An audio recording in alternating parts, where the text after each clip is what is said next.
দেখুন, আফ্রিকা জঙ্গলে মানুষ কিভাবে বসবাস করে।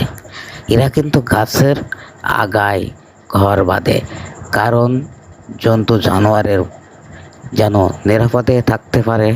বাঘ, সিংহ এই ধরনের পশু পাখির নিরাপদ থাকতে পারে, সেই অনুযায়ী এরা কিন্তু ঘর বানায়, যেন পশুরা ওদের ক্ষতি করতে না পারে। সেই জন্য এরা গাছের আগায় ঘর বাসা বানায়।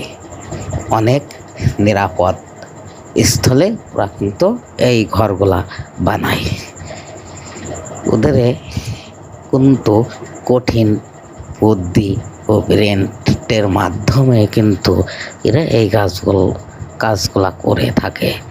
এই বাছাই করে এই গাছগুলা যে কিভাবে ঘর বাঁধতে হবে। আপনারা দেখুন।